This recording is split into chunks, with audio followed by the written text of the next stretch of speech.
여러분 안녕하십니까? 이상로의 미디어 해설입니다. 오늘 미디어 해설의 제목은 4대강과 정치보복 이렇게 정했습니다. 썩 바람직한 제목은 아니지만 신문을 한번 보여드리면서 해설을 계속할까 합니다. 조선일보 5월 23일자 일면 기사입니다. 제목은 네 번째로 4대강을 감사하라고 지시를 내렸다는 겁니다. 즉 문재인 대통령이 이번에 내리는 4대강 감사는 네 번째라는 것입니다. 이렇게 문재인 대통령이 4대강을 감사하라고 지시한 것에 대하여 불편한 사람이 있습니다. 바로 문재인 대통령 옆에 사진 이명박 전 대통령입니다. 이명박 전 대통령은 문재인 대통령의 4대강 감사 지시에 대하여 이렇게 말했다고 그렇게 작은 기사가 있는데요. 제가 한번 읽어보면 이렇습니다. 정치적인 논란거리를 만들지 마라. 문재인 대통령은 지금 현재 가뭄이 심해지고 있는데 가뭄 대책이나 잘 세워라. 이렇게 불편한 심기를 드러내고 있습니다. 다른 신문을 좀 볼까요? 문재인 대통령은 4대강을 감사하라 라고 한 지시와 함께 어떤 지시를 내렸는가 하면 다음 달부터는 4대강 보에 수문을 열어라. 녹조가 심해서 그렇겠죠? 문을 열어서 물을 흘려보내라 라고 하는 겁니다. 여기에 대하여 즉각적인 농민들의 반응이 있습니다. 밑에 신문 밑에 기사를 좀 더 보면요. 네. 충청남도 공주에 있는 농부들이네요. 공주의 농부들은 공주보는 강물로 농사를 짓는다.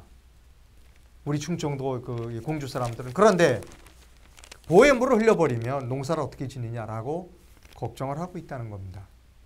그 다음 기사를 볼까요? 예, 조선일보 역시 5월 23일자인데요. 사진을 한번 봐주시기 바랍니다. 여기 사진이요. 이 사진은 저수지 사진입니다. 저수지의 바닥이 갈라져 있는 걸 볼 수 있습니다. 충청북도 진천이라고 그러네요. 충청북도 진천의 저수지는 이미 말라서 이렇게 거북등처럼 갈라져 있습니다. 자, 이렇게 가뭄이 심해지고 있고 농민들을 걱정을 하고 있는데 왜 문재인 대통령은 4대강을 감사하라. 그리고 보의 문을 열어라 라고 지시했을까요? 신문 기사가 있네요. 조선일보 기사인데요. 문재인 대통령이 자서전을 옛날에 쓴 일이 있습니다. 그 자서전에 MB 이명박 대통령의 아주 감정을 드러낸 문구가 있는데 그 문구 중에는 이런 게 있다고 합니다. 이명박 대통령이 치졸하게 노무현 정부 사람들이 뒷조사를 했다. 그러니까 이명박 대통령이 대통령직을 수행할 때 얘기겠죠. 전 정권인 노무현 사람들을 뒷조사를 했다. 그리고 권력을 동원해서 가장 가혹한 보복을 했다. 라고 하는 부분입니다. 글쎄 이 가혹한 보복 안에는 노무현 대통령의 비자금 수수 부분도 있지 않나 이렇게 생각이 드는데요. 문재인 대통령은 또 자서전에서 이렇게 얘기했다는 겁니다.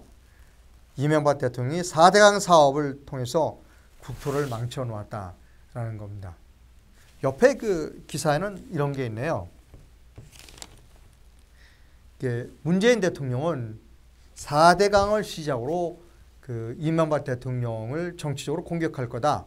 순서는 4자방, 4대강, 자원외교, 방위산업 이런 순으로 정치보복을 시작할 거다라는 기사를 싣고 있습니다. 자, 여기서 문재인 대통령이 아니야, 나는 이거 정치보복 아니야 라고 말씀하실지도 모릅니다. 그러나 언론은 그렇게 보고 있지 않는 것 같습니다. 중앙일보인데요.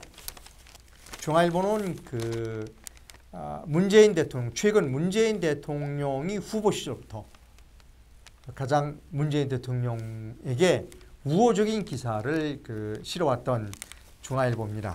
사설에 예, 5월 23일자 중앙일보 사설입니다. 이런 제목이 있네요. 4대강 감사는 정치보다 환경 개선에 초점을 맞춰야 된다는 겁니다. 정치적인 보복을 하지 말라는 것이죠. 그리고 녹조를 제거하기 위해서는 환경적으로 접근해라. 근본적으로 무엇이 녹지의 원인인지 환경적으로 접근해라라고 그 사설이 싣고 있습니다. 다음은 매일경제신문의 사설인데요. 보다 노골적이네요. 이렇습니다. 4대강 정책감사는 정치보복으로 전개돼서는 안 된다라고 하는 매일경제신문의 그 사설입니다. 조선일보가 가만히 있을 수 없겠죠. 조선일보도 사설로 문재인 대통령을 비판하고 있습니다. 자, 7년 동안이나 그동안 이명박 정부가 끝나고 박근혜 정부 때부터 7년 동안이나 4대강 감사를 했고 이번에 노무현 정부가 하면 네 번째 감사다. 이 4대강 감사를 이렇게 네 번씩이나 조사하는 것은 돈키호테가 풍차는 괴물이다라고 공격을 했던 것 같이 그렇게 넌센스다라는 겁니다. 여러분, 물론 그 문재인 대통령과 그리고 문재인 대통령의 그 정권의 그 울타리에 있는 사람들은 정치 보복은 아니다라고 주장할지 모릅니다. 그러나 언론들은 그리고 시민들은 그 말을 100% 인정하고 있지 않습니다. 문재인 대통령이 정치 보복을 시작했다는 겁니다.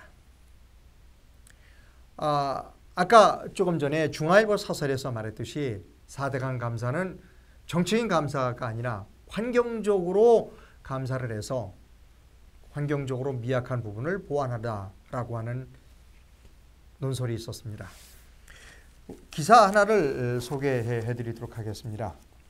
이 기사는 이 조선일보 5월 24일자 기사이네요. 교수 한 분이 칼럼을 실었습니다. 충남대학교 환경공학과 서동일 교수입니다. 제목은 이렇습니다. 4대강 수질 보가 아닌 오염원이 문제다라는 겁니다. 즉 보를 만든 것이 잘못된 것은 아니고 보에 흘러드는 물에 오염물질이 섞여 있다는 겁니다. 따라서 오염원을 제거하는 쪽으로 가야 하는 것이 맞다는 기사입니다. 여러분 여기서 제 컴퓨터 화면을 한번 봐주시기 바랍니다. 컴퓨터 화면에 기사가 하나 있는데요. 기사의 제목은 여름 불청객 녹조 적조를 플라즈마로 없앤다라고 하는 기사입니다. 이것은 연합뉴스이고요. 기사이고요. 5월 23일자 기사입니다. 대전에 있는 핵융합연구소의 기사가 핵융합연구소에서 발표한 내용입니다. 플라즈마를 이용해 친환경적으로 녹조를 제거할 수 있는 기술을 개발했다는 것입니다. 좀 더 기사를 읽어보도록 하시죠. 네. 녹조, 적조 제거에는 화학약품이나 황토를 지금까지 살포했는데 이런 것들이 환경을 오염시켰다. 그런데 이 플라즈마에서 발생하는 라디칼이라고 하는 물질은 자연에서 분해되기 때문에 녹조를 쉽게 녹조나 적조를 자연의 이 파괴 없이 없앨 수 있다라는 것이고 더욱더 이 플라즈마를 이용한 장치의 장점은 4대강의 보가 여러 곳에 있기 때문에 여기저기 옮겨 다니면서 이동식으로 녹조와 적조를 없앨 수 있다라고 하는 플라즈마 기술의 성과가 있었다라고 하는 기사입니다. 여러분, 지난번 대통령 선거 토론에서 문재인 대통령의 상대방 후보였던 자유한국당의 홍준표 후보는 이렇게 발언한 일이 있었습니다. 4대강 보의 녹조는 보를 만들어서 생긴 것이 아니라 보로 스며드는 흘러들어오는 인과 질소 때문이다. 인과 질소가 따뜻한 물을 만나면 녹조가 생긴다. 그 증거로 200일 이상이나 갇혀있는 그 소양강댐은 오염원이 흘러들지 않기 때문에 녹조가 적조가 생기지 않는다는 것입니다. 저는 이 과학적인 사실에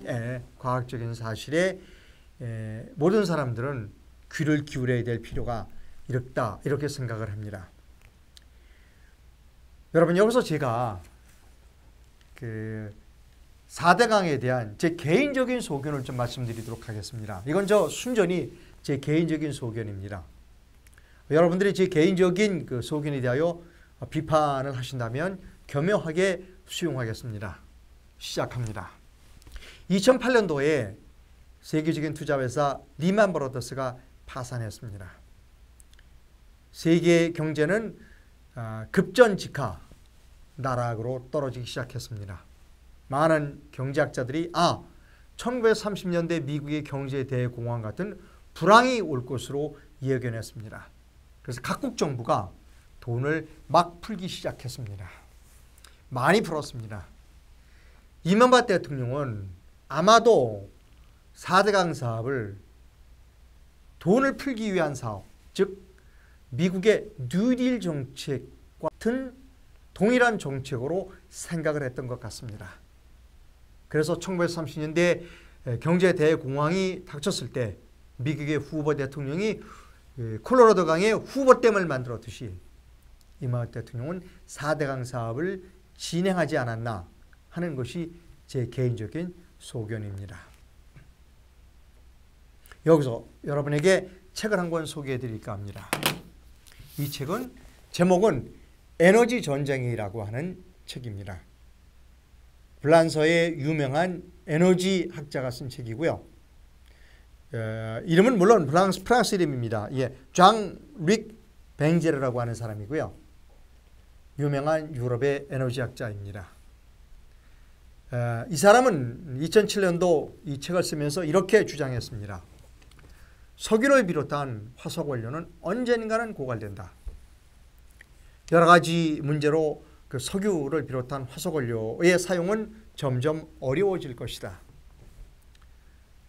따라서 아주 급한 그 화물을 제외하면 지금 현재 항공 화물을 이용하고 있는 그 화물 시스템이 다시 그 운송료가 저렴한 그 선박 항공으로 옮겨올 것이다. 이렇게 되면 선박도 어떻게 하면 이 에너지를 절감할 수 있는가, 어떻게 하면 기름을 줄이면서 항행할 수 있는가를 연구할 것이다. 그렇게 되면 옛날에 사용했던 돛이 다시 등장하게 될지도 모른다. 순풍일 때는 돛을 올려서 그 순풍의 영향을 받아서 진행을 하게 되면 상당 부분 기름을 절약할 수 있다.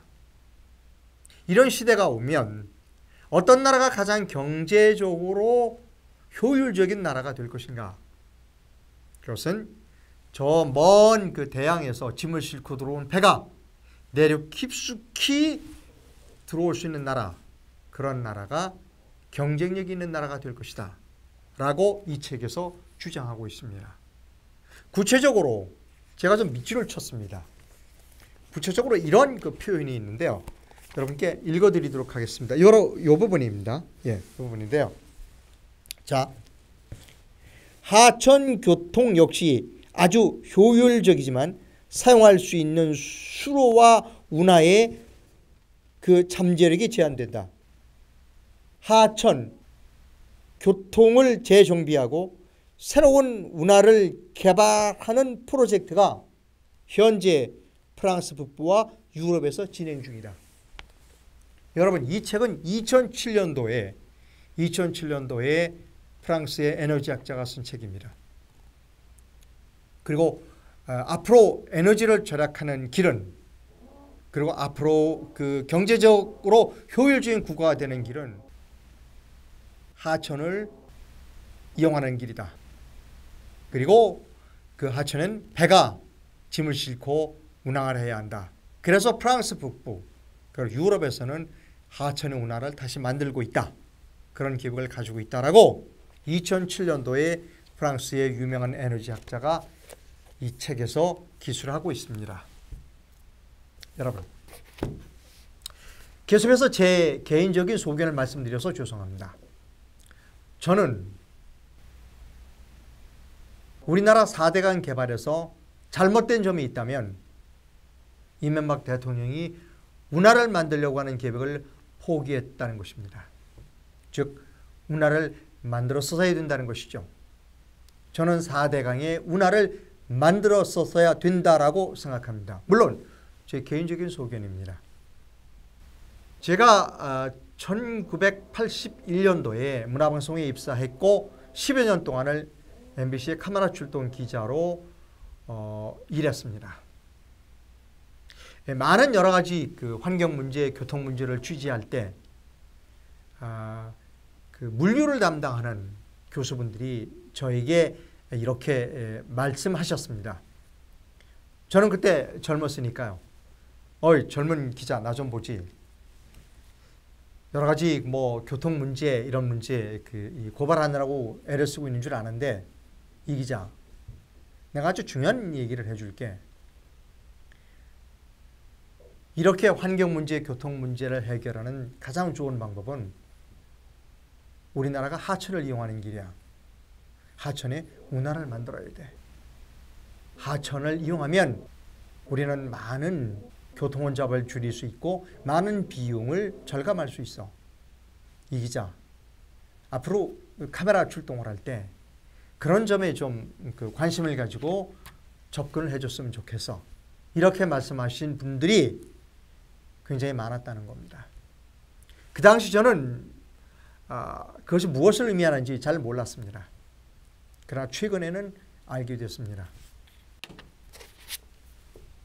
저는 이명박 대통령이 4대강의 운하를 만들지 않은 것이 실수라고 생각합니다. 그리고 그 중국에서 출발한 배가 한강을 거쳐서 그 인천을 거쳐서 한강에 그 잠실 선착장까지 들어와야 한다라고 생각하는 사람입니다. 물론 저는 그 에너지 학자도 아니고 물리학자도 아니고 토목공학자도 아닙니다. 그러나 저는 오랜 취재 경험에 비추어 보아 4대강은 운하를 만들었어야 된다라는 것입니다. 그런데 왜 4대강에 이명박 대통령은 운하를 만들지 않았을까요? 처음에 이명박 대통령은 4대강에 운하를 만들겠다고 했습니다. 그러나 야당이 강력하게 반대했습니다. 야당의 강력한 반대에 부딪혀서 이명박 대통령은 타협안을 제시했습니다. 4대강 개발을 하기는 하는데 운하는 만들지 않겠다. 이렇게 해서 운하 계획이 빠졌습니다. 여러분, 왜 야당은 4대강에 운하를 만들지 못하게 하고 그리고 4대강 개발 계획 자체를 반대했을까요? 여기서 또 제 개인적인 소견을 한 번 더 말씀드려야겠습니다.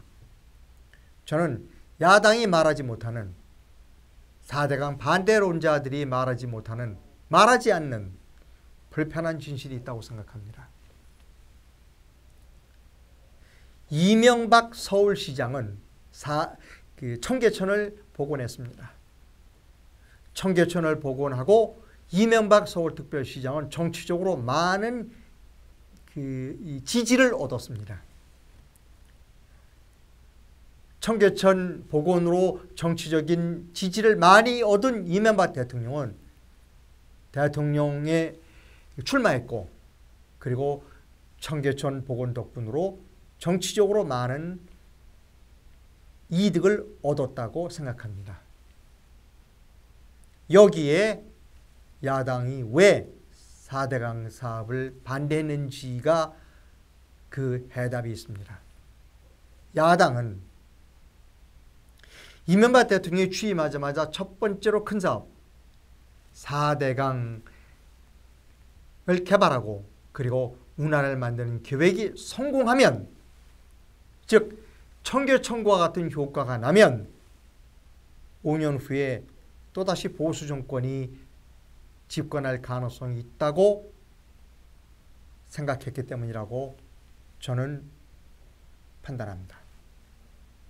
다시 정리해서 말씀드리면 야당이 4대강 개발을 반대하고 운하를 반대한 이유는 4대강 개발이 5년 후에 청계천 복원과 같은 효과를 가져와서 그것이 보수 정권이 또다시 집권하는 그러한 훌륭한 계기가 될 수 있다고 야당은 판단했다는 겁니다. 그래서 극렬하게 반대했습니다. 그리고 그럴 극렬한 반대에 이명박 대통령은 절충안으로 운하를 포기했습니다. 이명박 대통령 말기에 4대강 사업이 본류 사업이 끝났습니다. 그리고 이제 지류 사업, 4대강으로 흘러드는 지천에 대한 정비를 하려고 했습니다. 그러나 야당이 반대했습니다. 4대강에 4자도 끊이지 못하게 했죠. 그래서 본류로 흘러드는 지류의 수질을 개선하지 못했습니다. 그래서 본류의 질소와 인과 같은 많은 오염물질이 본류에 함유됐습니다. 그것이 오늘날 녹조라는 현상으로 나타난 것입니다. 이 녹조를 막기 위해서 4대강보에 물을 빼고 그리고 4대강보를 다시 없애는 일을 한다는 것은 합리적이지 못한, 과학적이지 못한 발상이고 그리고 정책이라고 저는 생각합니다. 물론 문재인 대통령은 이것이 정치적으로 아무런 의도가 없다라고 말할지 모릅니다. 그러나 언론은 그렇게 판단하고 있지 않습니다. 여러분, 오늘 제 해설을 그 신문 사설을 마지막에 소개해 드림으로써 마치려고 합니다. 신문 사설인데요. 네.